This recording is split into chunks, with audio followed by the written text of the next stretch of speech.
Welcome to the Cookbook, where we invite guests on to share the ingredients of what has helped make them the successes that they are. All of it, the good, the not so good. You're not going to find anything half-baked here. And our kitchen gets messy sometimes. That's when the fun starts. So come on and join us.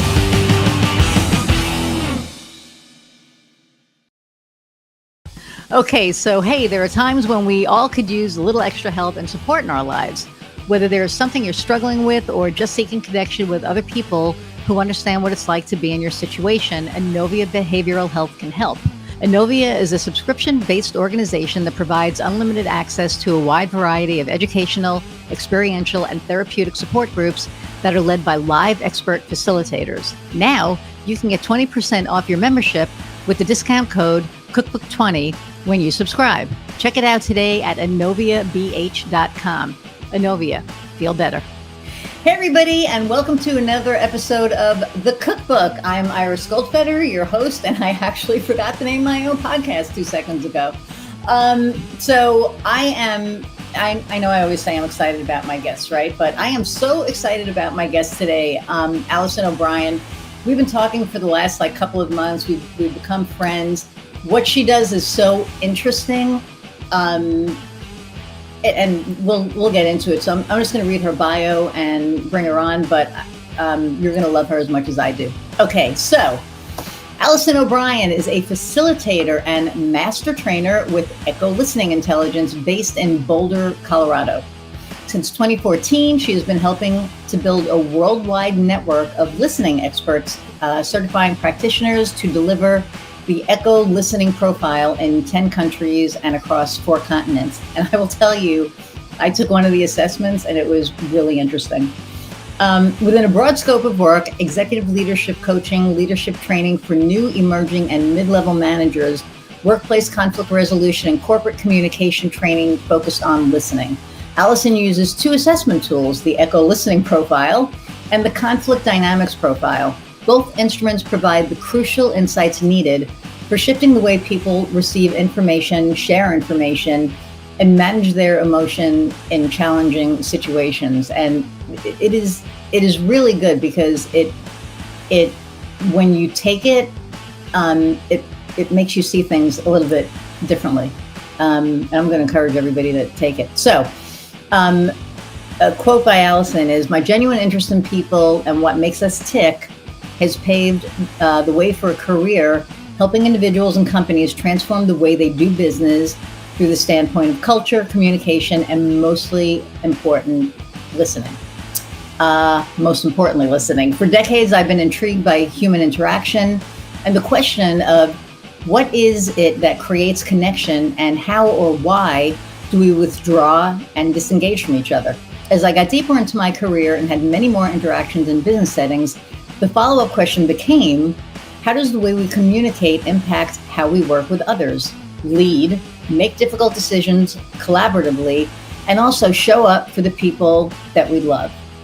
In asking these questions, it became very clear that my life's purpose is to change the way people live, love, and do business for the better. Let me tell you, it's true. I believe it's rare to work every day in a job that aligns 100% with your core values, passion, and purpose. I'm incredibly fortunate and profoundly grateful to be able to say without hesitation that it's true for me." Awesome. So without further ado, let's bring on Allison. Hi. Iris, so good to see you. You too. Not that we haven't seen each other a million times in the past month, but Yeah, we're like this. It's always awesome. Yeah, we're.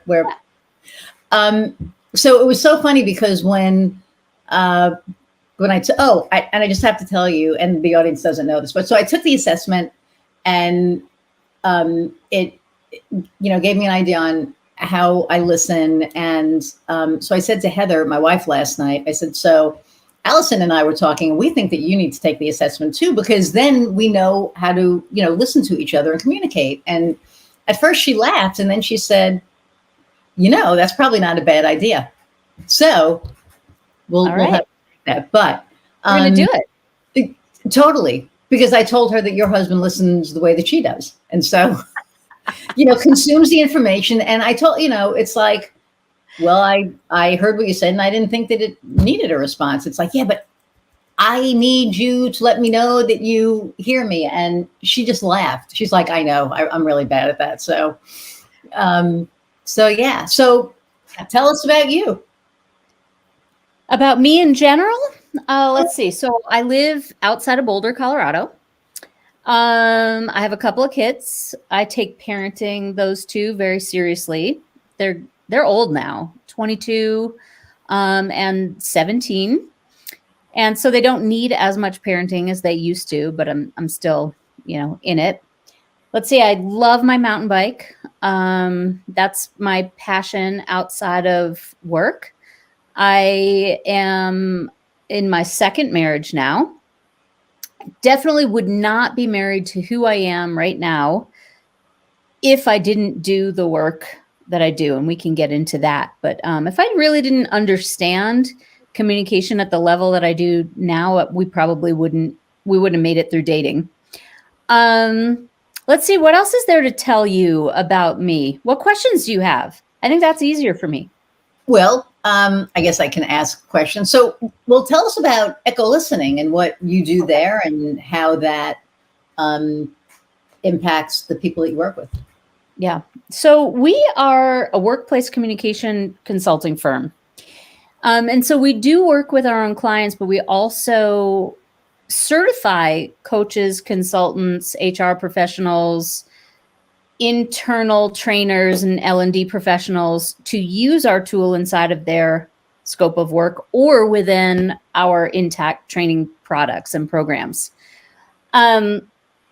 We developed back in 2008, and then it's gone through several iterations and the process of scientific validation, but we developed an assessment tool that measures or identifies the cognitive process of listening, meaning what is it that we tend to prefer to listen to and for, and what might we unintentionally overlook or miss in conversation. So this assessment tool identifies preferences or listening behaviors. It does not identify who we are, meaning our personality traits or things that are hardwired to us. It identifies habits that, of course, we can shift if we develop awareness and intention to be agile in our listening and in our communication. So that's really what it's all about. It's an assessment tool that provides a snapshot into how we tend to filter information. And then it sets a stage for shifting and developing higher quality, more meaningful interactions with people in a work setting, and even more importantly, at times at home with those that we love and have the most special relationships with. So it translates. It definitely does. And I really can't wait to see what kind of listener Heather is. So when you, when a company reaches out to you for this, why are they doing it? Like, is there like miscommunication within the team? Are there barriers? Like, why would they reach out to you? Good question. Let me ask you this. Have you ever been in a meeting, thought that you were really aligned with everyone else that was there in that meeting, that there was a shared mutual understanding? You found out later that actually everyone took away a little bit something different from that very same interaction and same conversation. Everyone heard the same content, had the same discussion, and 6 people walk away with a really different interpretation of what happened. Yes. Yeah. Yeah. So that is right there, kind of the crux of it, is that, and the reason that this assessment was actually developed in the first place. The woman who developed it initially, a woman named Marian Thayer, she was an executive leadership coach working primarily in the Fortune 100 Fortune 500 space, her observation was that high potential individuals and high potential teams were often derailed because of poor listening. And that was the number one reason that teams and individuals derailed when they really had high potential. So her observation was that, like what I was just talking about, you could have 6 people in a meeting and everyone walks away with a different interpretation of what happened, not because they weren't listening, but because they were all listening to and for very different things. And so this miscommunication, misinterpretation is really costly. Okay? And that not just to the bottom line, but also to relationships. But one of the reasons that I think it's so critically important to look at this is that companies so often think of listening and communication as soft skill training. And I feel very differently about that. And I almost bristle a little bit when we talk about listening and communication being a soft skill, because really when you look at the metrics that can be measured annually in terms of losses due to misperceptions, miscommunications, poor listening, it's astounding. In Fortune 500 companies, that figure is $32 billion a year can be attributed to poor listening. Wow. In companies with 1,000 employees or less, it's 62.4 million. And I can give you a real life example of a company here in Boulder that lost $15,000 due to one miscommunication that wasn't clarified. It was a flyby request that took 4 hours to rectify and cost that company $15,000 in product that had to be tossed into the garbage. Wow. One comment. Yeah. That was misinterpreted. So now that's a whole different way to look at it, because I wasn't even looking at it like that. I guess I was looking at it as you were talking, because the way I listen, because of that. So spoiler alert. Spoiler alert, I'm a brainstormer. But as you were speaking, and I was consuming the information about being in the meeting and coming away with 6 different, hearing 6 different things. I was thinking, well, isn't that a good thing? Because everybody hears something and then they come away with, it's like when you listen to a song, we interpret it in our own way, right? Like some people may listen to a Taylor Swift song and think she's a psychotic murderer, and somebody else may be like, hey, yeah, you go girl, so they hear the same thing, but differently. So, so I guess I was thinking, is it good to come away with different perceptions, because then you can put those together to form like a better idea? But no, what you're saying is like, if there's that miscommunication, and I'm just going to make it up because I don't know what the scenario was, but hey, we're going to build this product and we're going to put this on it, and you put something else on it. You're like, oh wait, I thought you meant that. And they're like, no. So that's the so here's the thing. When you have a meeting and there's cognitive diversity and all these different perspectives are surfaced and shared, and we have a group of people who really genuinely appreciate differences in thinking and seek out every voice, right, to be heard, that can be really valuable. However, if you're in a meeting and you've come to an agreement and you're moving in a certain direction, but you haven't clarified that everyone is on the same page, that's where it becomes an issue, right? So if we have cognitive diversity, appreciation for differences, and clarified meaning, and alignment, then that is magic.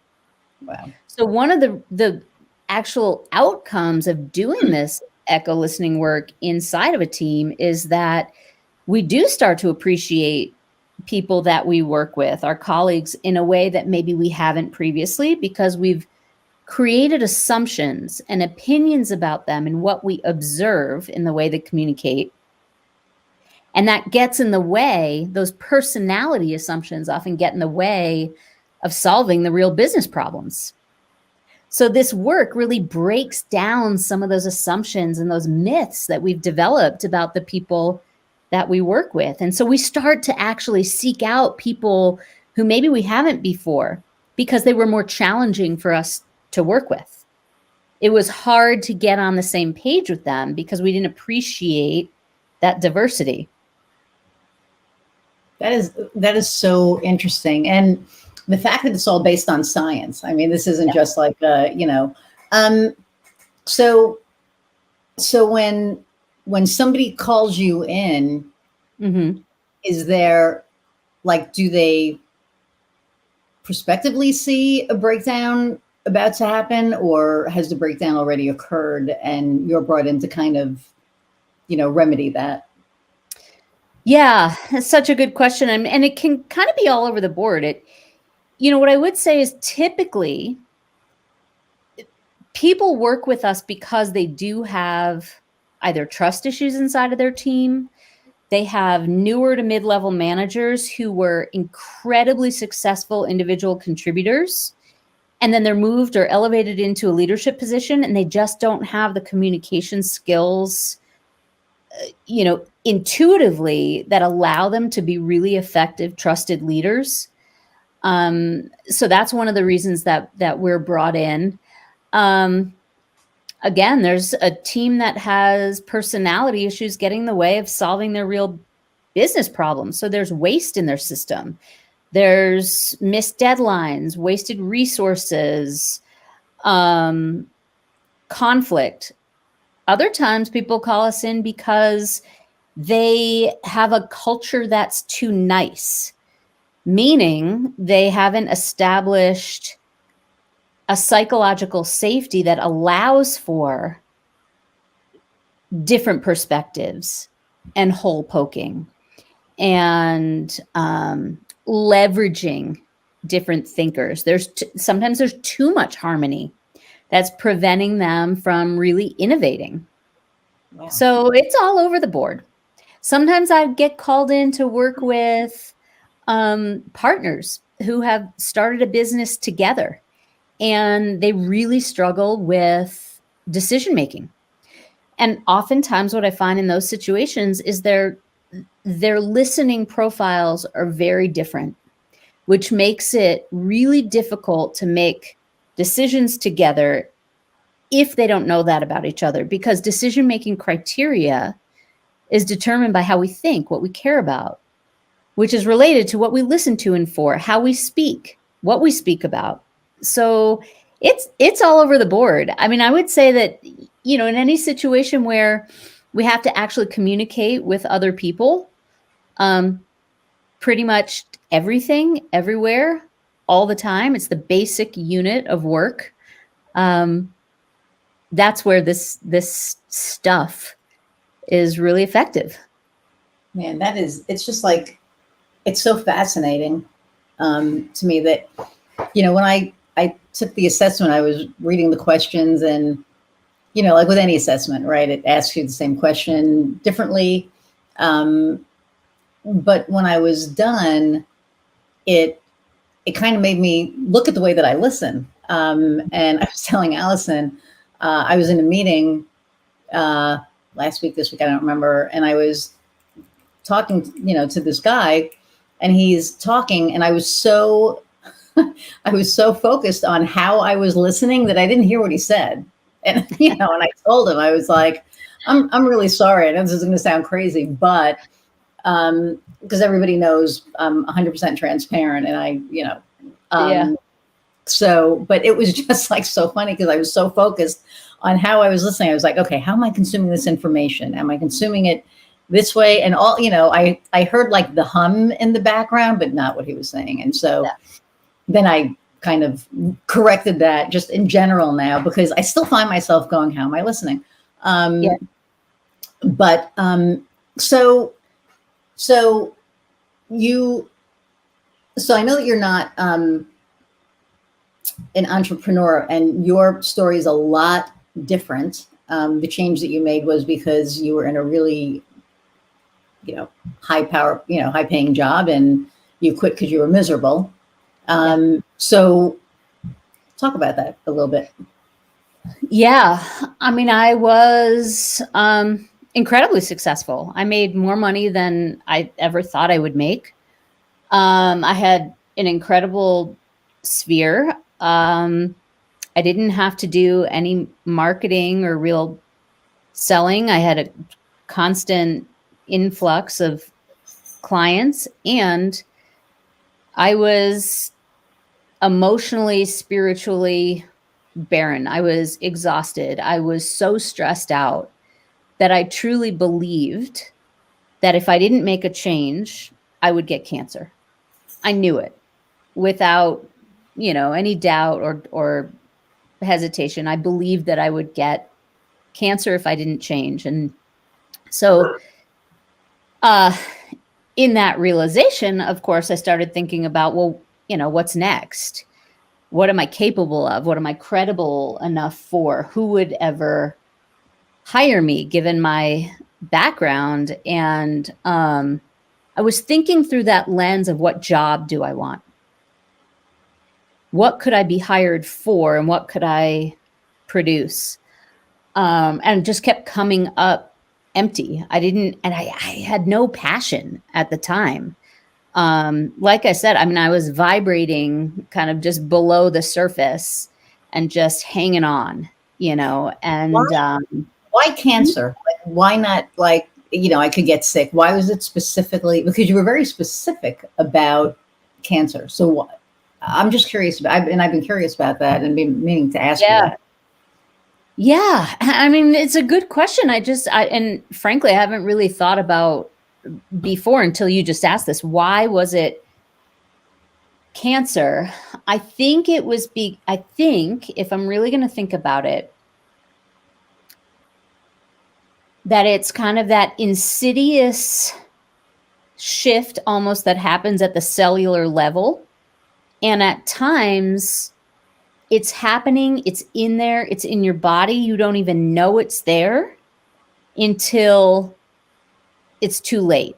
And that's kind of what it felt like to me, is like, if I don't make a change, I could get to the point where it's too late, and I don't get this time back with my kids. I don't get this magical experience back that I'm missing out on now. I knew, I had this sense that I was missing out. And my husband at the time got to have all the fun.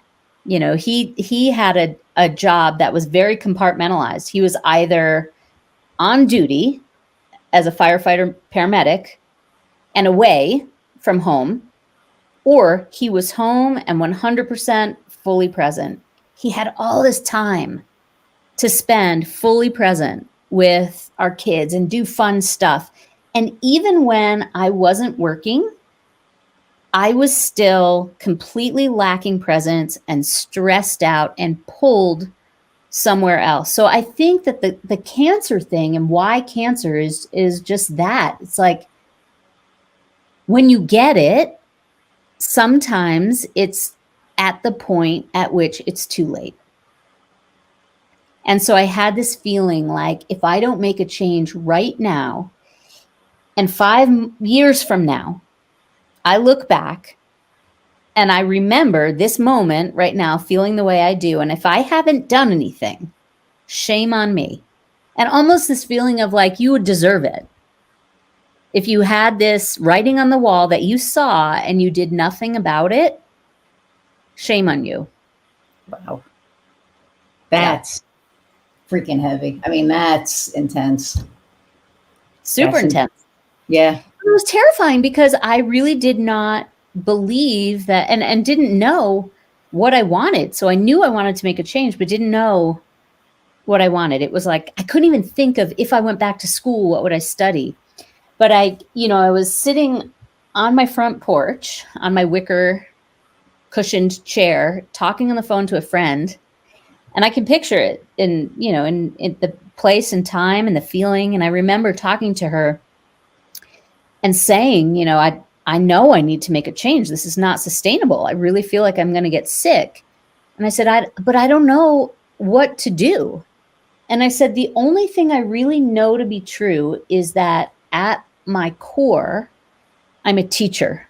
I'm a facilitator. And I said, and what I know to be true, and I don't know what it looks like, but what I want is for those on the receiving end of my work to gain something that they can take away and live a better life with. Like they learn something that they can apply to their own life and be happier, live better, live more.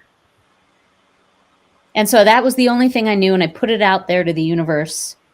Like I'm a teacher and I want to help people live a happier, better life because they have something to do that with.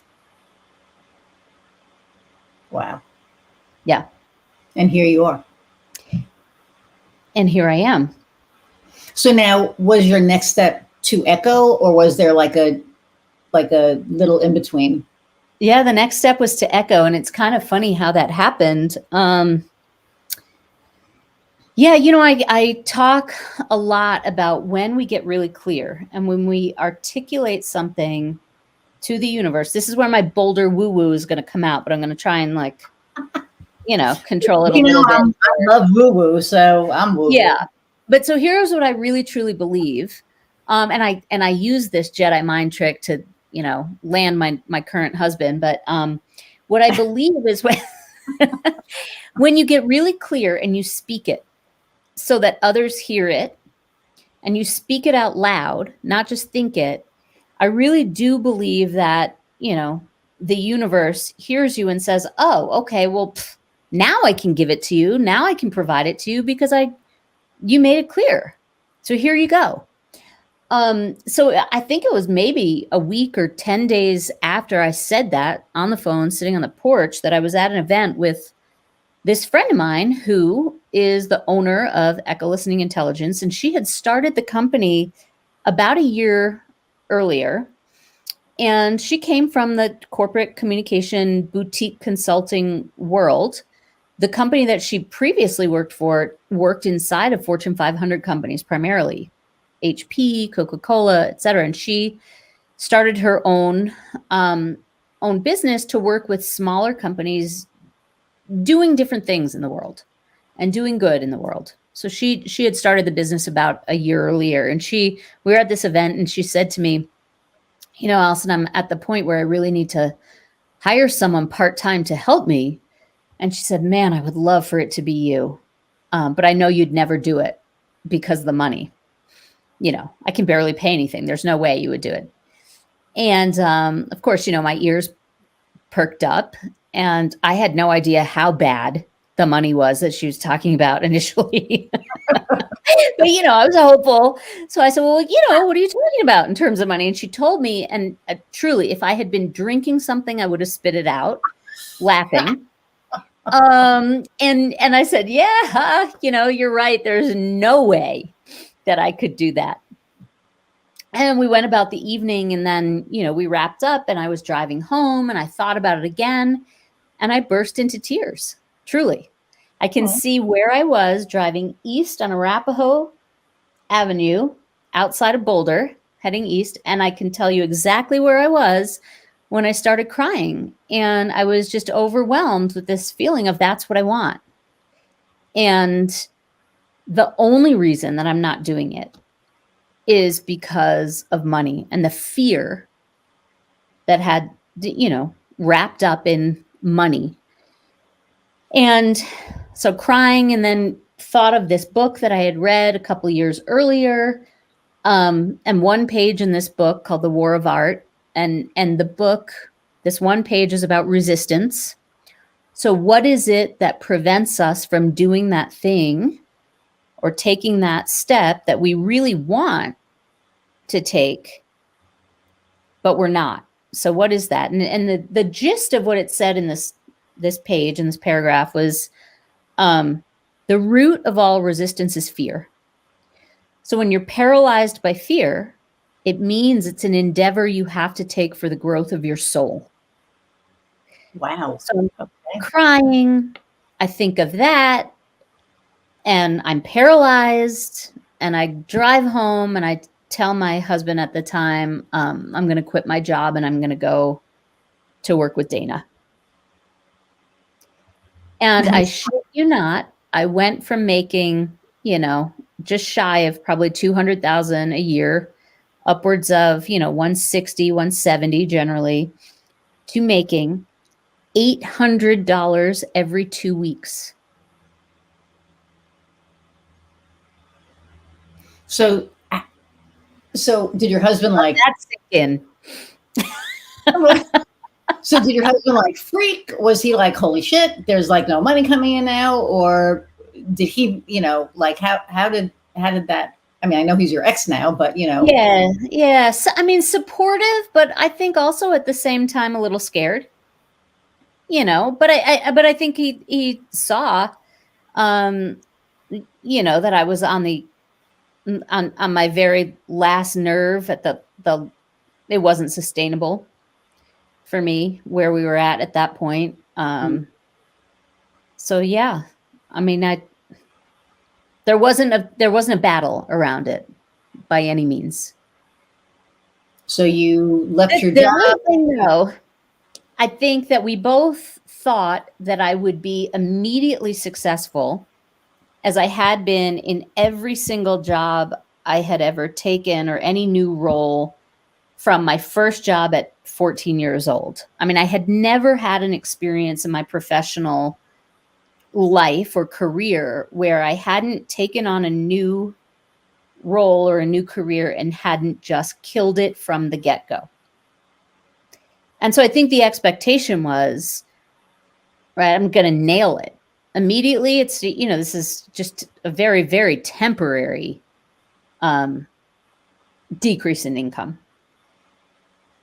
And it took a solid 12 to 15 months to become even competent. It was the hardest time, I think, of my life in terms of the third party gaze on myself and the voice with which I spoke to myself about my competency, efficacy, productivity, worthiness, so much wrapped up in producing and worthiness, work ethic and worthiness. So it was hard. There were probably 3 different times during that 15-month period where I was like, screw it, I need to quit and get a real job. Real job. I left out a really big piece of this, which is that 3 months after I left my job, I left my marriage. Yeah. I forgot about that part. Yeah, that's big. I was gonna throw it in there, but I figured I'd wait for you to, because I was listening to what you were saying, and I wanted you to be. Yeah. Sorry. Yeah. Yep. And so you left your marriage. Yeah. Making basically like $100,000 less than you were making. More than that. What I was making before, maybe. Yeah. Yeah. I mean, yeah. And so, and now you're, a single mom.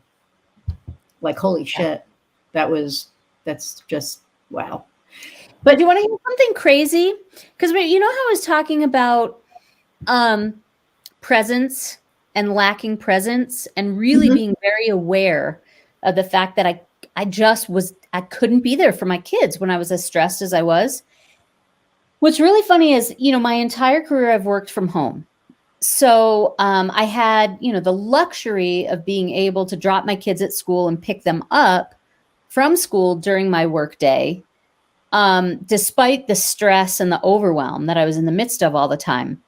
But so I was always around when my kids were home. But when I took on this new position with Dana and Echo Listening Intelligence, I actually went into the office 20 hours a week. And so there were times where I wasn't home when the kids got home or left or whatever. Other people picked them up, or, my former husband, whatever that was. I wasn't there all the time. And it was probably a couple months after, making that shift, that my daughter came into my room at night before bed and kind of did one of these. She was 11 or 12 at the time, and did one of those kind of flop on the bed and, one of these, Mom, and she's like, it's really nice, Mom. She goes, it's so great having you around more. Yep. And you were like, huh? I'm around less. Yeah. And it was almost like a gut punch, and so validating that I had made the right choice. Right. Yeah. Yeah. Yeah. She felt me there. Yeah. It's such an incredible journey. And you just kept going. I mean, you didn't quit. You kept going. And now you're, the executive director you're running the place. Yeah. So, there are like entrepreneurs listening to this, and you didn't necessarily leave and start your own business, but you weren't happy where you were and you left. Yeah. So, and actually, I don't even know if that's really going to play in this. And I know you don't miss corporate because you were there and miserable. So with Echo, I know that you don't own it, mm-hmm. but you run it. And in running it, you have, what are some obstacles that you've come against that, were really kind of hard to get to the other side of that you have? Yeah.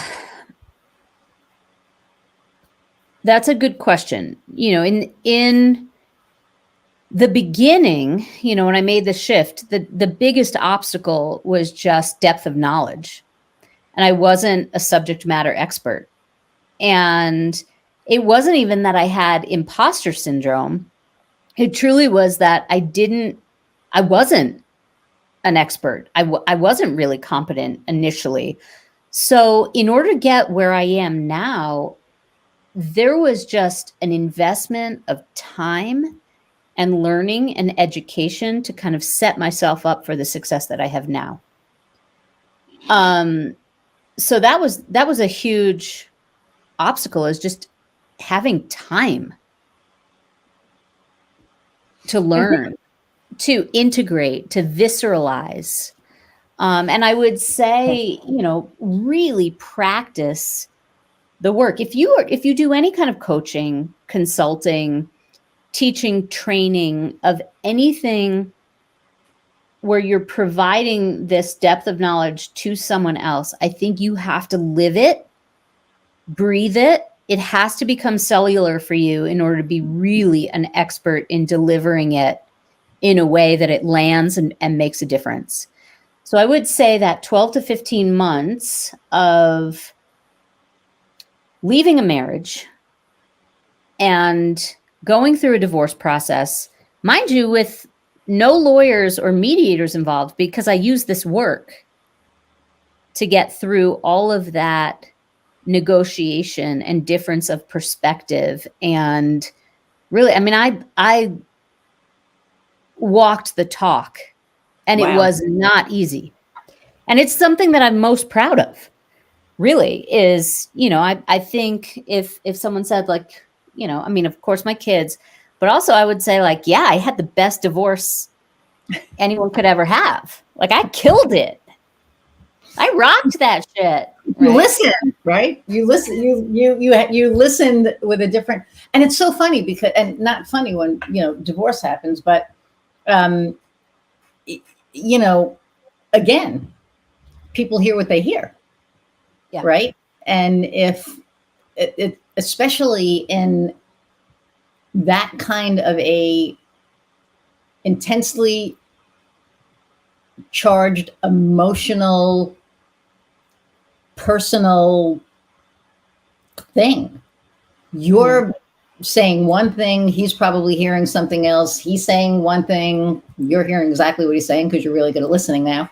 So how did here's the thing. Listening doesn't stand alone, right? Listening intelligence is a skill or an agility that we can develop over time when we're really aware of our own stuff.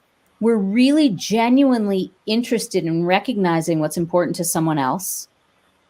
and understanding what's important to someone else, learning what's important to someone else, and then being able to adapt to that. But what that requires is emotional agility, right? Being able to manage ourselves when we're really triggered or we perceive some kind of threat. So this combination of listening, emotional agility, and conflict is really so powerful in our personal relationships, but also in work, because when we are triggered, when we're in the midst of an amygdala hijack, we are not using the thinking, reasoning, discerning part of our brain, right? Which means we cannot listen, which means often the way that we show up in those situations is detrimental to a resolution of a conflict. What it does is it escalates a conflict. So I don't think we can look at listening just as a standalone. The profile or the assessment itself is just one little piece of the puzzle in developing self-awareness that we then have to apply in these other contexts to have really successful and meaningful outcomes in combination with other people, right? So that was what I brought to this whole divorce situation navigation was, okay, when I am triggered, I know that my listening is going to shut down. So what do I need to do in order to stay in this as a valuable contributor?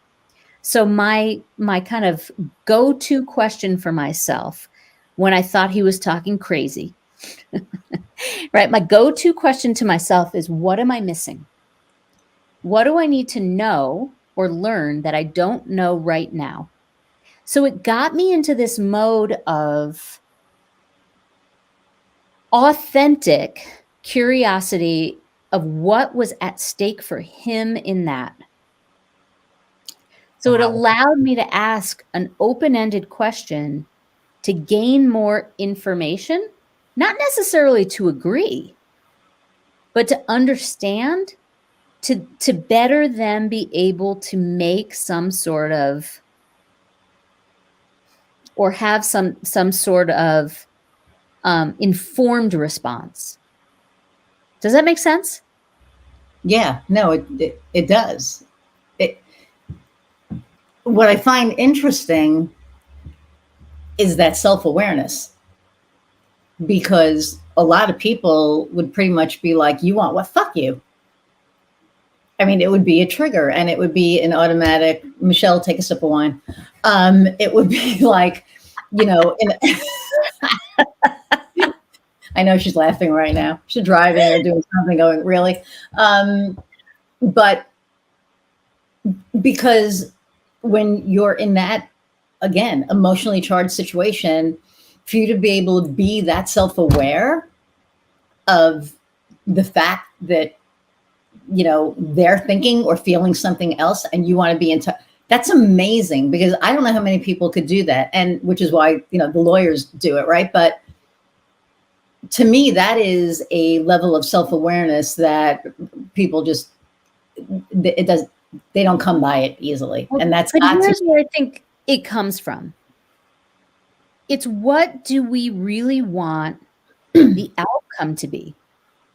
And so my intention is always like, how do I want to live? How do I want to feel? How do I want to be? How do I want to show up? I don't want animosity in my life. I don't want to be spending energy, on acrimony and negativity. And what I saw in this whole process was collaboration, right? And that we created a dynamic together that we both had ownership in and responsibility for. He wasn't the enemy. He wasn't, the bad guy. I created my own perfect dysfunction as well. And so having that awareness, I think, even more than self-awareness, was just like, no one's to blame here. And we together have to get to the other side of this. And everyone's got to be healthy when we get there. The kids, you, me, because we're going to spend the rest of our lives in relationship with one another until we die. Right? Because we share these two other humans. And so I just thought, how do I want to live? I want to be able to stand on the sidelines and watch my son play lacrosse and celebrate his success with his dad. I don't necessarily want to go on vacation with him, you know, but I want to be able to have joy in sharing these two people that we have together. I don't want to fight. I don't want to fight with anyone. I want to listen and learn something. And yeah. But I still think it's self-awareness to be able to tap into that, because you are aware that you don't want that conflict and you don't want that, you know, so to be able to tap into that and realize that you know, want a collaboration, you know, I mean, I think it's amazing. I don't know that I could do that now. I think, you know, on certain levels, I'm extremely self-aware. But I'm more aware of my gut and my instinct and not, you know, the other person. Now, my wife is a different story. Yeah. Well, I think, you know, yes, self-awareness is so critically important. To be an effective leader, you have to be really self-aware.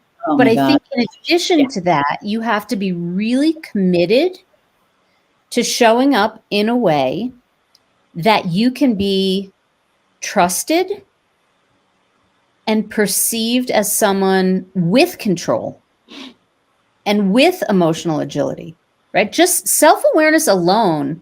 You know, if you have a leader that's flying off the handle and is dismissing people and diminishing people, but they're really self-aware and they say, hey, I know I'm an asshole. I get it. I get what you're saying. You have, you know what I mean? That self-awareness alone isn't enough. It's okay, you have self-awareness, but do you also have a commitment to modifying behaviors that have impact? Yeah. And I think that's the next step that's so important for people. Yeah. Right. So being self-aware, but also being able to, okay, that makes a lot of sense. That puts it in more in a clearer perspective, because especially leaders, you're 100% right. Because I've had people that I've worked for and they're like, I know I'm an asshole. And it's like, that doesn't make me want to fucking work for you because you know you're an asshole. I hear it a lot. Yeah. I hear it a lot. People are like, listen, I know I'm really blunt. I rub people the wrong way. You know, my direct reports are afraid of me. And you know, I get shit done. Right. And I think, but you know, really, that self-awareness alone, it's not quite enough if you really want to develop and help people evolve and improve their career trajectory someday. Right. And that's what leadership is really all about. Oh, 100%. Right. Yeah. So that self-awareness of, hey, you know what?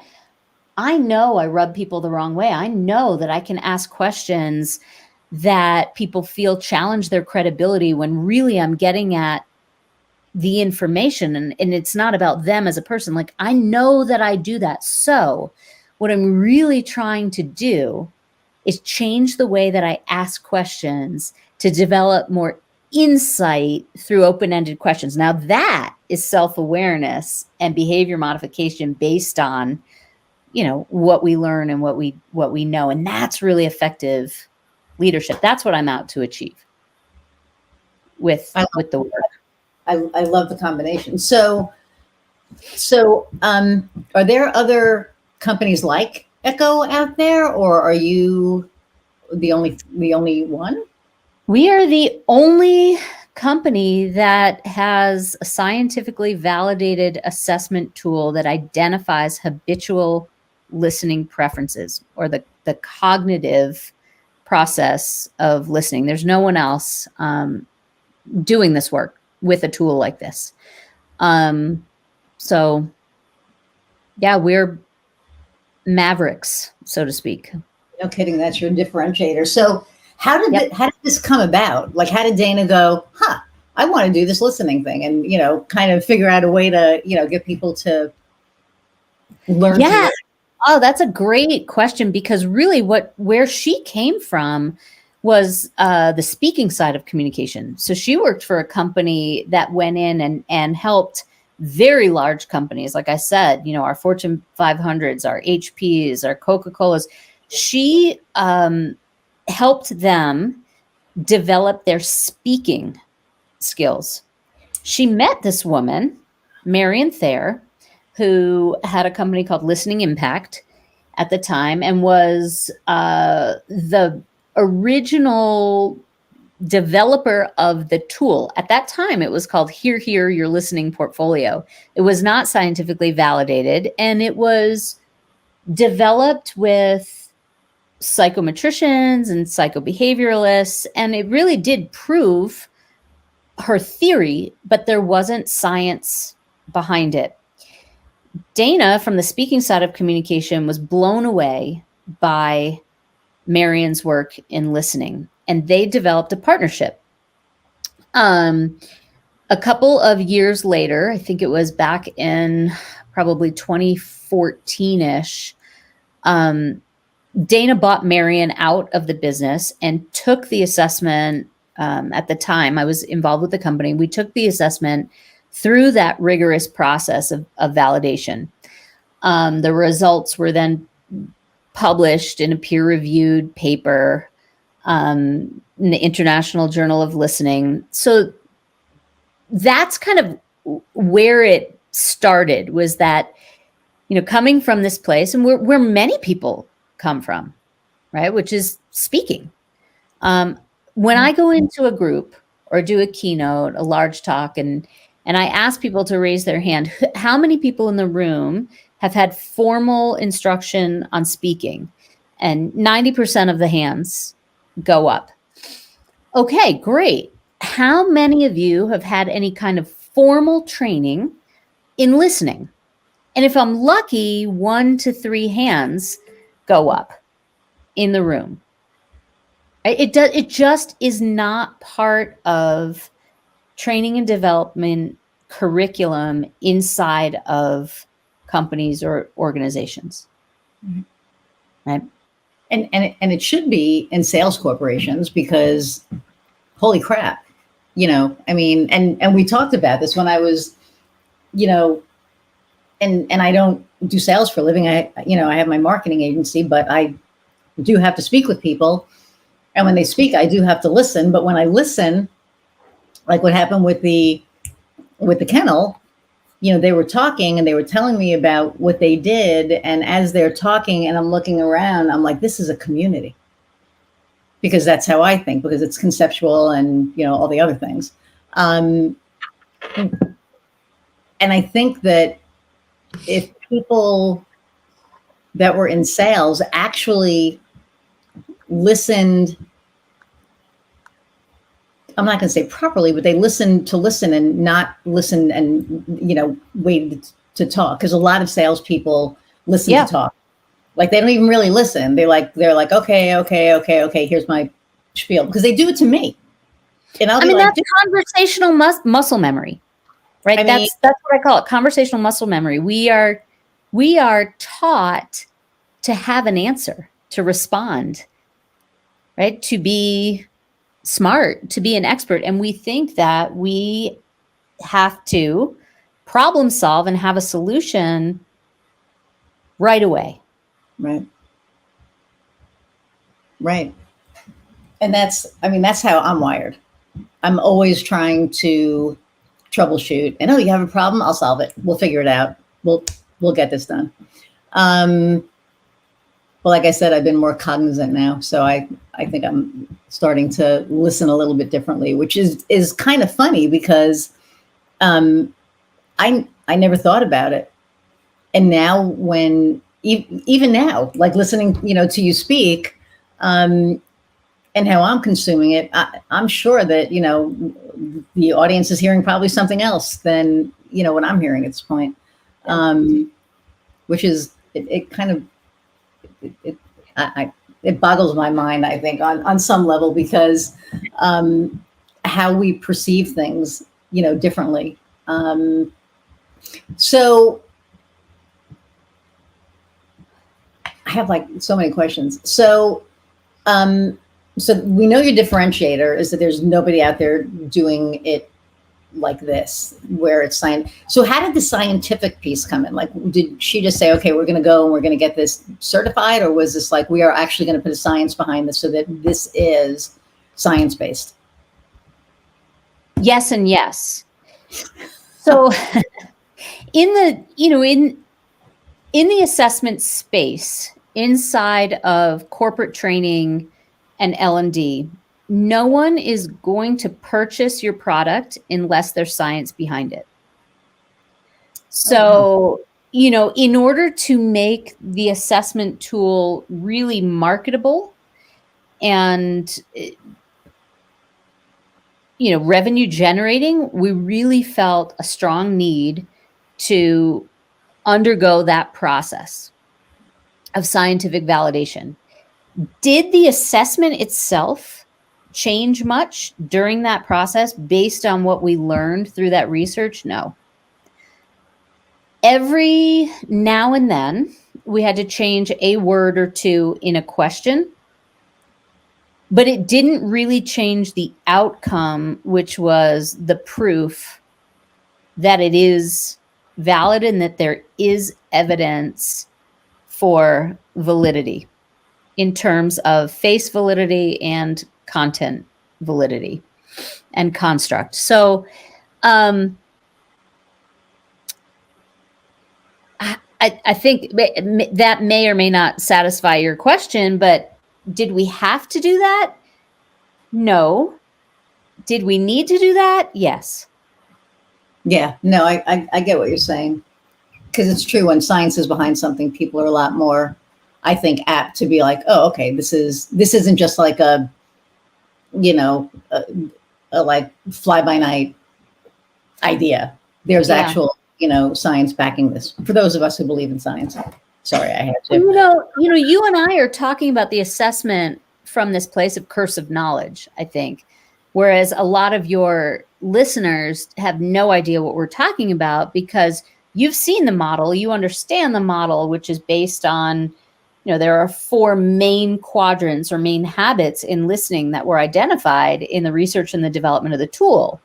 Right? One axis has kind of more of this human component, which is connective listening and reflective listening, an external lens versus an internal lens. How does this impact others versus how does this impact me, my situation, my role? So those are, 2 of the habits. The others are analytical and conceptual, which is really more oriented towards content.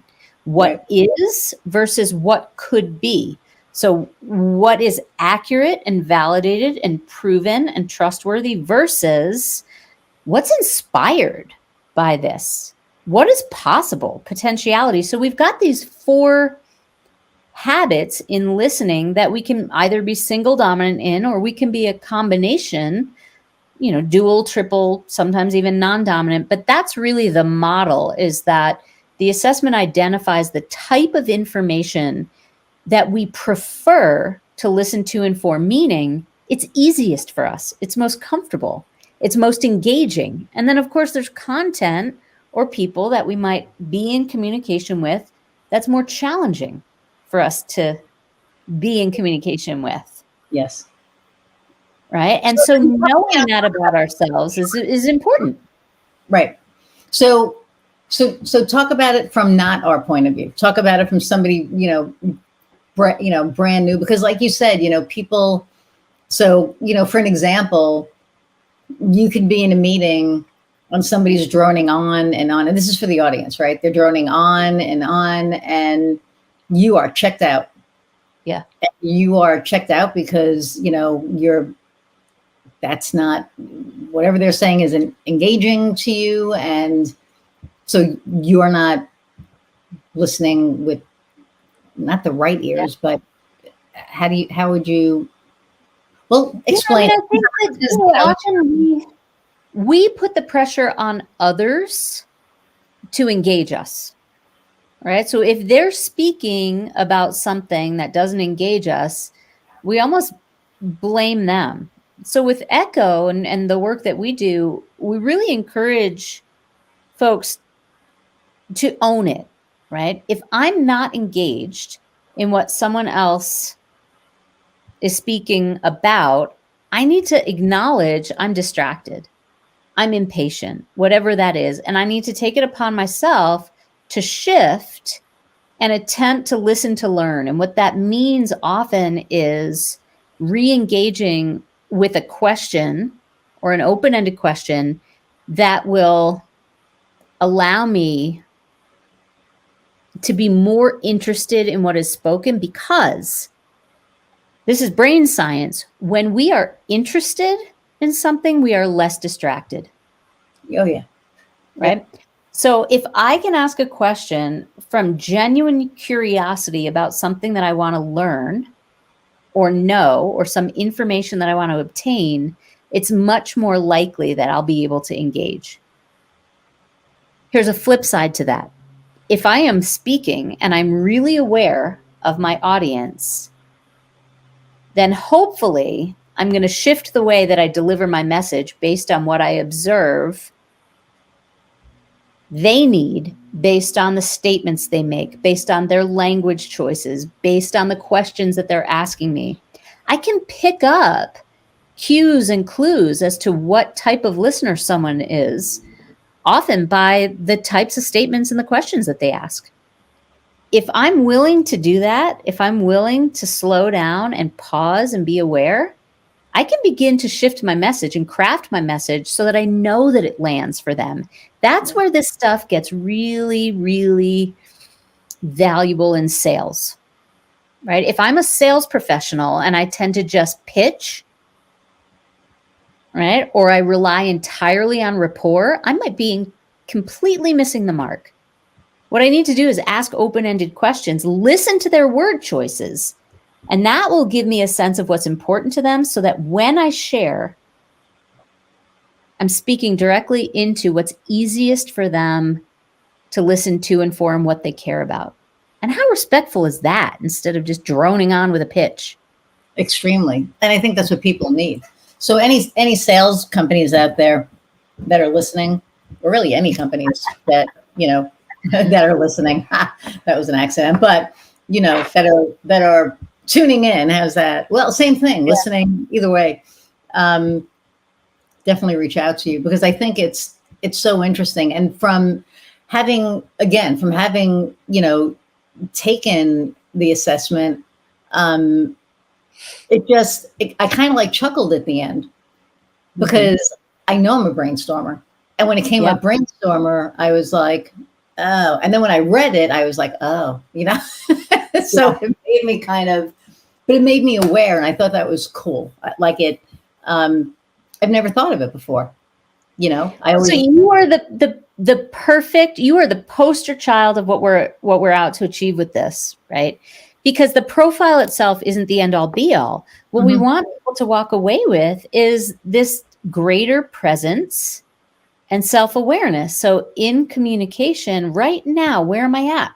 What am I relying on? I know my habitual preferences, but right now, is that really serving this situation and the people involved? So that is what I call listening intelligence. And so you are exhibiting that now and noticing that now as you're stepping into some of these conversations at work and at home. And so you're like I said, the poster child. That's what we're out to achieve with this, is just presence, awareness, desire to acknowledge, and then shift. And then the magic happens. Yeah. And it was funny because I had this thing happen today. How can I say this without, I don't care. I'm in a networking group, and we each hold a seat, right? We hold our seat, and my seat is the marketing chair. So I have the marketing chair, and I do all the things marketing. And somebody who was speaking today had held a different chair, but was talking about some of the things that I do. And rather than, and this is where I thought about it, because rather than listening to what she was listening to or what she was saying as a whole, I honed in on the one thing that was a threat to me. And it was like, oh, she's not supposed to be talking about that. She's not supposed to be doing that. And that's not me usually, right? Like I'm usually, but I was so triggered because of stuff that had happened previously that, I'm texting the president and I'm like, what the is this? She's not supposed to be talking about this. And I left. And then I said, I'm because I had a meeting, so I had to leave the meeting early while she was still talking. So I left going, I don't know what she's saying now. And, and I'm doing mindfulness. I'm trying to like, zen in and pretty much, right? Like, where is this threat coming from? And I knew where it was coming from. But what was funny was when I got home and I thought about it, I started thinking, where did the threat come from? And was I really listening to what she was saying? No, because as soon as my little threat radar came up, I didn't hear another freaking thing that she said. I mean, I heard what she said, but I was zeroed in on the one thing. So I spoke to the president because we're friends, and she always talks me down. She's like, you're amazing. It doesn't matter. And I'm like, I know, but this just really, struck a nerve with me. And then I started laughing because I knew you and I were talking today. And and I said, I called Heather up and I said, this is like so funny because, the assessment that we were talking about that I want you to take has to do with listening. I said, and I completely checked out. And I checked out because this like threat thing came up and it took away, I allowed it to take away my listening ability to the rest of it. And it was really freaking interesting because I almost called you, but I was like, it's 7:00 in Boulder. I'm not going to call you. But so here's the thing. I want to give you something that will allow you to go a little bit easier on yourself. Okay. When we are threatened or triggered in some way, we are physiologically wired to detect threat. Okay. Is that so the amygdala hijack? This is the amygdala hijack. I'll just explain really quickly what this happens means by this. Basically. Okay. When our brain perceives a threat, in 0 to 3 seconds, our amygdala responds and overtakes what is possible with our prefrontal cortex, which is the thinking, reasoning, discerning part of the brain. Our brains, we are hardwired physiologically to detect and protect ourselves from threat. Now, the brain cannot distinguish between a real threat of someone coming at us with a knife, for example, and a social threat, like someone diminishing us in a work setting or disagreeing with us or, whatever it is that they're saying we feel threatened by. We're going to have an amygdala response. When we have that amygdala hijack, we are incapable of listening and thinking and reasoning and discerning until we recover the prefrontal cortex. Wow. And it takes a minimum of 10 to 12 seconds, minimum 10 to 14, I believe, actually, to recover the prefrontal cortex. So we have to buy ourselves time. And we have to buy ourselves time with, one tool is a go-to question. It's a question that we use no matter what the situation is, no matter who the people are. It is our go-to. It's already established. We don't have to think about it because we can't. So it's a question that we don't even have to answer fully, but that takes us out of that hijack and into thinking, reasoning, discerning. And hopefully generous assumption. So I think I told you, I gave you the example when my former husband would say something in this whole divorce process that lit me up and I had my hands on the keyboard or I'm about to, my go-to question was always, what am I missing? What do I need to know or learn right now that I don't know yet? And so it shifts the brain into thinking, reasoning, right? Curiosity, generous assumption. So that generous assumption, that's a big one, right? Like in that moment today where you were so triggered, if you had paused and said, right, if I'm going to have the most generous assumptions about this woman and her intentions, what would that be? And that can take you right off the edge. Oh yeah. Or ledge or what it is ever right there. But She's so basically what I'm saying, she's the sweetest person. Like if she even knew that I was thinking it, she would cry. So like, I'm never going to tell her. And hopefully she doesn't listen to this one. And if she does, it's fine. Yeah, by now she's probably like, I'm over her. Whatever. But she is seriously the sweetest person in the world. And I know that she would never do anything, on purpose. So, but at that moment, it was just like, did I read her wrong? Am I like all this shit went through my brain and I was like, oh my God, but it was really interesting that I came back. It wasn't 14 seconds, but I did start thinking about what we were talking about, what we've been talking about. And so it brought me back a little. And then when the gist of what I'm saying is like, give yourself a break because it's physiology. It's not just you that you weren't capable of managing in that moment. It was, once you develop a tool that you can use reliably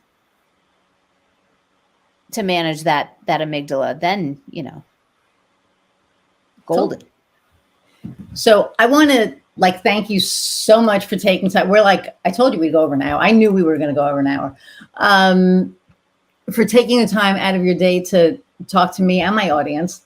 Such I really want to thank you for that because this has been so educational. I mean, I know Kofi is on the back end going, holy shit. Because he always gleans nuggets from every, episode because he's in the back, so it's cool. But the last question that I ask all my guests is what lights your fire?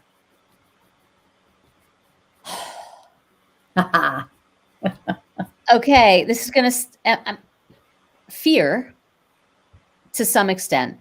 And when I say that is really more like putting myself in a position to have to take a really deep breath, trust myself, and do it anyway, even though I'm terrified. When I get to the other side of it and I come out and I'm okay, and it's been okay, and I did okay, that feeling is like the most energizing feeling. And specifically, I would say where that really plays in is on my mountain bike. When I am terrified to ride something really technical and I slow myself down and go, you know what, you can do this because you're capable and you just need to trust in that capability. And then I do it. There is nothing like that feeling, especially at 51 years old, riding with my 22-year-old daughter when she's, literally we went to the bike park, the downhill, up at Winter Park last year. And she was in front of me. She's just a ridiculous rider. She was in front of me and and I'm behind, and she had stopped briefly at a feature and she just yelled out, she goes, just get your ass back and ride it. And I did, and I got to the bottom of it, and she was like, holy shit, Mom. Holy shit. Did you see? And I turned around, and I looked at what I just rode, and I was like, there's no moment that I feel more alive than I did right then and there. So fear and capability and competency. Yeah. That and it's not a bad fear. It's like almost like a challenge. I love that. That is so amazing. Yeah. You are so I should hashtag get your ass back and ride it as a tattoo. Yes. Oh, totally. Totally. And that could mean, anyway, I'm not, anyway. Oh, I'm just, anyway, don't go anywhere. I'm going to say goodbye to the audience and I'll come right back. So, perfect. everybody, thank you so much. I know we went over an hour, we're an hour 15 this time. Thank you so much for hanging in there. I hope that you got a lot of nuggets out of this episode. This is like one of my favorite episodes. There is just so much information in here. If you like this, if you got anything out of this, please like, share, subscribe, download. We're at like 2,800 downloads now, which is like insane. Thank you so much. Subscribe on Apple Podcasts, Spotify, YouTube. Most people are listening on Apple. Go subscribe. When you subscribe, anywhere, you get a notification of a new episode when it comes out. Really, I appreciate each and every one of you. You make me better each week at what I'm doing. I love this. This is like my passion project. I want to thank Innovia Behavioral Health for sponsoring us, which I still can't believe we have a sponsor. But that's like amazing. So thank you. Appreciate you all. I'm grateful for you all. Go out and find what lights your fire. I'll see you next time. Bye.